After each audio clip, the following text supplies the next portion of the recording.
Hi, I'm Katie Swan. My name is Abby Music. And I'm Hannah Olafson. And welcome to the SNAPFacts podcast. This podcast will explain the ins and outs of SNAP benefits. While we have researched the many different facets of SNAP, we are not recipients of the program, nor do we have the first-hand knowledge of what it is like to live it. All of us are social work students at the University of Nebraska, Omaha. We aim to show that hunger in America is not as polarizing of an issue as most people believe. In fact, the amazing truth of SNAP and hunger in America lies somewhere in the middle. Hello, I am Stursa. Thank you for joining us today, and you are listening to SNAPFacts. Today I have my co-host Katie and one of my team members, Abby, who will be taking care of the technical side of the podcast.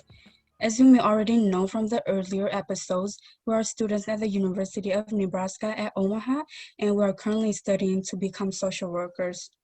So today we have a really important guest who will be joining us for today's episode. She works with the Nebraska legislature and represents the 8th Legislative District in Omaha for over 2 years. Hi, thank you so much for having me today. So I'm Megan Hunt, and I'm in the Nebraska legislature where I got elected in 2018. I'm a single parent and I live in the Dundee neighborhood, and I have a 4th grade daughter. And something that's always been very important to me is addressing issues that can help us alleviate poverty and trying to find solutions through policy to make Nebraska a better place for everybody to live in, to make it a place where everybody feels like they can be successful, they can have a good job, they can send their kids through school and they'll get a good education, and that this is a place where everybody feels welcome and wants to live.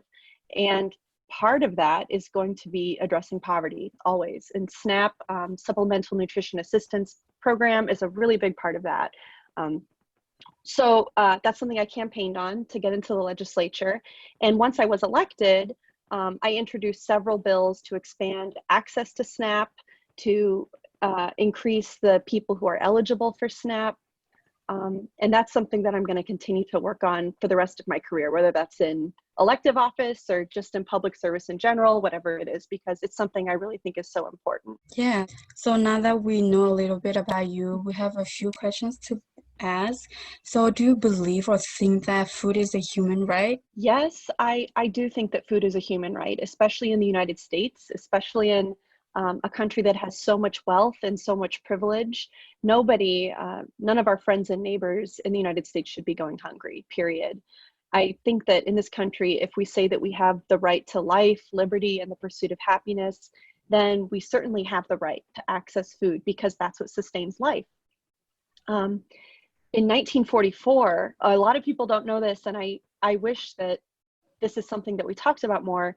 In 1944, FDR proposed what he called the Second Bill of Rights during his State of the Union address, because while the Constitution and the Bill of Rights provides for political rights, FDR, Franklin Delano Roosevelt, believed that we also needed an economic Bill of Rights, and that included things like access to employment, food, clothing, leisure, time off to enjoy yourself and pursue that happiness.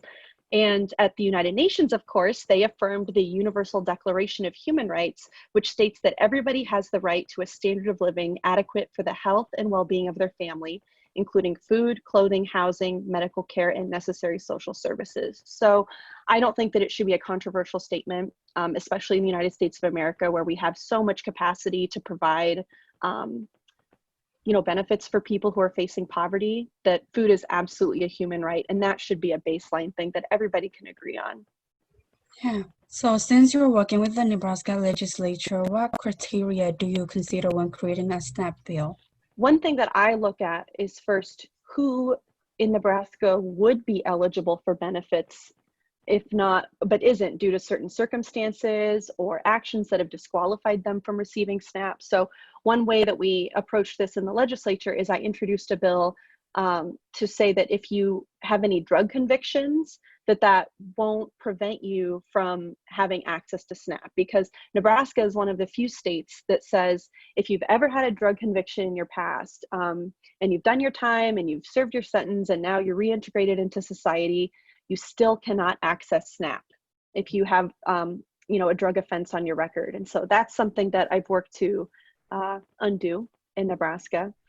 Second, another thing that I look at when considering legislation is who could be eligible under federal SNAP standards, but is disqualified in our state because our public policy narrowly applies the benefit. Or maybe the reason families aren't eligible for SNAP is because things like a car is being counted as an asset to their wealth. And so they're saying, well, you're not eligible for SNAP because you've got this asset that's a car. Well, we can't expect people to sell their car. Like, they need their car to go to work and take their kids to school. So, so who would be eligible if not for circumstances affecting their life? Who could be eligible if we match Nebraska standards to federal standards? And then who should be eligible? When you think about the spirit of food assistance and the spirit of the SNAP policy, who are those people who are really struggling, who this policy should apply to? Another thing I want to emphasize to your listeners is that the fix is not always legislative. The solution does not always live in the law. Sometimes you can work with public health departments, you can work with people in the nonprofit and advocacy community, and I can work with different departments in government, like the Health and Human Services Department, and we can clear up some of these problems without actually having to pass a law. So those are also important avenues that I pursue, even though I'm a lawmaker. Sometimes I can get the same result that I'm looking for without actually having to introduce a law. So I consider that to be part of my job as well. Yeah. But I come from an ideological place where I believe in poverty assistance and I believe in food assistance. And I think it's important that we provide that to people. But at the same time, I am also kind of a small government person. If there's a solution that is not legislative, that's not government based, I think that that's a really good thing that we should try to do. So most of the bills I introduce aren't like I'm trying to make laws and expand government because that's what I want to do. It's because a constituent brings me a specific problem and I say, we can't solve this unless we change the law. So for that reason, there's a lot of opportunity in Nebraska to change the law around SNAP and expand access to food for people who need it. And when we're working on SNAP legislation around food insecurity, I get feedback from people who experience food insecurity firsthand, because if we craft a solution and we tell them, hey, we fixed this for you, it's all better now, your problem is solved, but it's not something that they can actually practically use, then we've done nothing for them. And I've wasted a lot of my time, and I've also wasted a lot of taxpayer money. So it's important to get all the important stakeholders there at the table. Then once we have all of that, we work with bill drafters in the legislature to get all the language correct. And then, we introduce it and we see what happens. So after the bill is created, what are like the first reactions? So around SNAP, the important thing to do to get a bill moving is to convince my colleagues in the legislature that we're going to be in a better place in Nebraska if we pass this than if we don't pass it. So it's kind of like figuring out what matters to my colleagues. Some of them really care about agriculture and ag producers. So we can talk about how people in rural Nebraska are more likely to experience poverty, and also that they're more likely to qualify for SNAP benefits but not apply for them and receive them. We can talk about the benefits for ag producers and farmers and ranchers. So a big part of it for success for me is identifying what my colleagues care about and then talking to them about the bill in terms that make them feel emotional about why we need to pass it. This is also somewhere that constituents and Nebraskans and organizations can really help. The Center for Rural Affairs, which is a nonprofit that kind of deals with agriculture and rural issues, they have been really great advocates in SNAP reform. There are several Catholic and religious lobbies that have been helpful in SNAP reform because they see poverty as an important issue. Of course, Nebraska Appleseed and Together have been great advocates. So another thing I do is I kind of activate the advocates and make sure that they go talk to my colleagues so that everybody I work with has heard the details of the bill. They've come to me with questions. What's really unique about Nebraska legislature is that every bill we introduce gets a hearing. It's a public hearing that anybody can come to and anybody can testify. We're one of the few states that actually does that. So we have our committee hearing, the bill gets heard. I, as the introducer, will stand up and make my argument to the committee about why we need to pass it. And then the committee votes whether they want to kick that bill out to the whole legislature for full floor debate, or if they want to hold the bill in, or if they want to amend it and change it. So the process from that first step where we identify the problem, to getting the stakeholders together, to drafting the bill, introducing it, committee hearing, getting all of my colleagues to agree that it's important, and then it gets to the floor for debate. At that point, it has to go through 3 rounds of debate, and then it has to be signed by the governor, and then we have a law. So that's the goal. It's a law, and that's really interesting. So what do you think that SNAP is like so important for people who are eligible to receive it? SNAP and SNAP reform is critical to people who receive it. For so many people, this is the difference between experiencing homelessness and getting to stay where you live. It's the difference between, economic independence and having to rely on others for assistance. In Nebraska, SNAP reaches about 10% of our population, and over 70% of SNAP participants are families with children. 29% of SNAP recipients are people who experience disabilities. And so we know that programs like SNAP really help fill the gaps for so many families. And it's a very small but impactful stimulus that helps local economies across our state. When you give a family in Broken Bow or Fairbury or Grand Island or North Platte $300 a month for a family of 4, that $300 is going into that local community to support local grocery stores, local producers. In Nebraska, we can use SNAP at farmers markets, so that's a really great thing. So all of that money goes back into our community, and it has such a big impact for every hungry family, every hungry child. And when the state sees people experiencing hunger, that's a responsibility that we should be eager to meet. There's always controversy about benefits, about taxpayer-funded benefits, and SNAP is definitely included in that. I definitely have colleagues who think that SNAP should be gotten rid of, that it's an entitlement, it's a handout, however you want to say it. But this is one of the things that we as taxpayers contribute to, so that if we ever fall on hard times, that benefit and safety net will be there for us. And whether you're talking about Medicaid or Social Security or aid to dependent children or disability benefits or SNAP, we have those plans in place to help us when these unforeseen problems arise so we can have support. It's also important that people understand that SNAP incentives can help reduce health disparities. And it doesn't just play a role in poverty alleviation by getting people fed, it actually ensures that people have better health outcomes, which leads to better economic outcomes, reducing healthcare costs, increasing people's ability to participate in their community. And we also know that SNAP benefits agriculture and our ag producers, from farmers to ranchers to agribusiness, especially as farmers today are experiencing lower incomes, uncertain economic circumstances, whether it's because of the tariffs or because of COVID-19. It's just a great policy all around, and it's very critical to the people who rely on it. Yes, I would agree. And also, so with everything going on right now in the world's pandemic, I believe that it's even harder for many people right now. So how is the coronavirus affecting your work or you in creating bills or writing laws or passing bills? So because of COVID-19, the legislature is in a recess right now. We're in a suspended session, which means we can't meet, we can't pass any bills, we can't debate anything. So all of the SNAP legislation that I've introduced this year is currently on pause. But that doesn't mean that there isn't hope for people who rely on SNAP for food security. So since Governor Ricketts declared a state emergency, he also has pretty vast executive powers, which means that he can do a lot of the work that the legislature would normally be doing. And there are 5 things that have happened through executive order that normally we would do in the legislature that's just special for COVID-19. Do you want me to explain some of those? Yes. Different policies? Yes. Okay.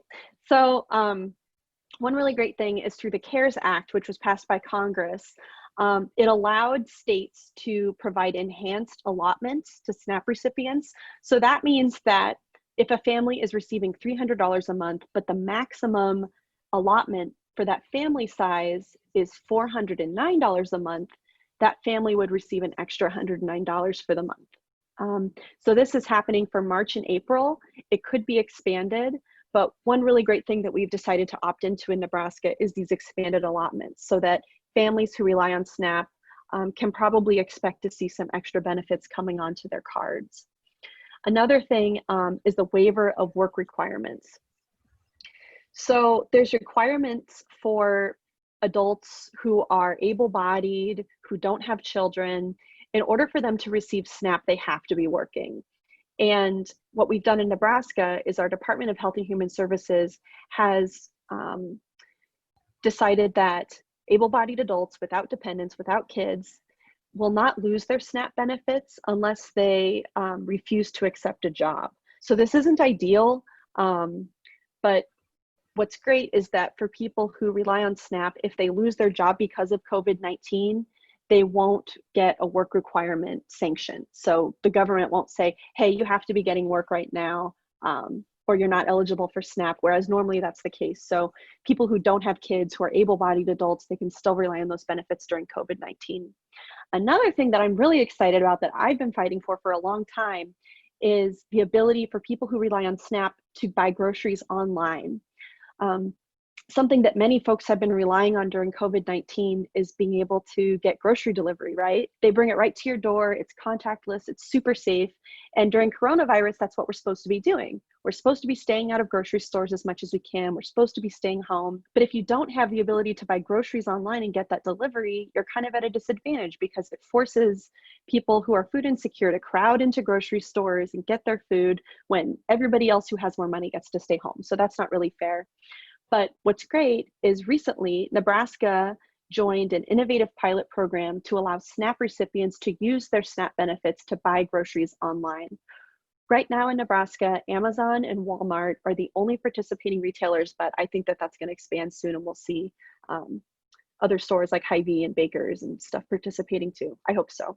And then the last thing is we have an extended recertification period. So in order to be eligible for SNAP, you have to send in paperwork all the time and get recertified and show the government that you're still eligible. Right now, that's been extended for 6 months. So people will not have to send in those recertification forms. So hopefully SNAP recipients in Nebraska will, they'll be getting more benefits. They'll be able to buy groceries online. They won't have to send those recertification forms so soon. And the workers at DHHS who serve them will be able to do that more smoothly as well. Yeah. So sorry, that answer was like so long. Okay. So that's really interesting, and we have one last question for you. So other than what you talked about, so what are your goals for the future with SNAP? So my goals for the future are to keep pushing on this policy in Nebraska to make sure that people who have prior drug convictions are still eligible to apply and receive SNAP benefits. We're really one of the only states that doesn't allow this. And I think it's a very old-fashioned policy.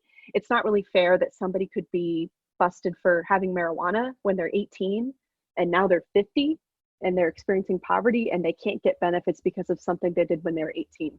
And to that example, of course, cannabis is now legal in many other states as well. And so it makes no sense to keep punishing people their whole life for a drug conviction, especially when they've done their time and they've already repaid their debt to society. So that is a policy that I'm going to keep pushing on, definitely. And then I will continue to keep working with stakeholders in Nebraska to identify other problems and try to find solutions for them, whether that's legislative or working with departments, but I'm always there to help with that. The future of SNAP benefits as a whole, whether that's in the state or in the country, people need to be aware that there's a big movement to defund SNAP, to dismantle the SNAP program at the state and federal level, and we need to be vigilant against that. So if anybody has the capacity and if this is something you care about, you should reach out to your elected officials. And if SNAP has impacted your life, you should tell them how and why it was so important to you. And if you just care about it staying strong as a program, you should share that as well. The future of SNAP is always up to the voters. because the people who we elect are the ones who keep this program in place, that keep it funded, that keep it strong. And so we are not going to have this program unless we elect people who agree that it's important. So this is a job for voters to do every election. Of course, we have one coming up May 12th, big election this year. So anybody who's eligible to vote, I encourage you to apply for your vote by mail ballot, vote at home this year, stay safe, and make sure that you're choosing candidates who support SNAP benefits. Thank you so much for joining us. It was a pleasure to have you. Well, I'm so happy to get to talk to all of you. It's really cool that you're doing this podcast. I'm excited to listen to it and all the other episodes, and I hope that you stick with this type of work and stay strong as advocates for Nebraskans. You've been listening to SNAPFacts. While this podcast features students from the University of Nebraska, Omaha, it does not reflect the values or opinions of the university. Our theme music comes from Culture House. That's culture with an X, and you can find them on Instagram. This podcast is produced by Let's Make Stuff Productions, and you can find them at letsmakestuff.productions. We owe a big thanks to all of our contributors for sharing their expertise with us. This show would not have been possible without you. Thank you.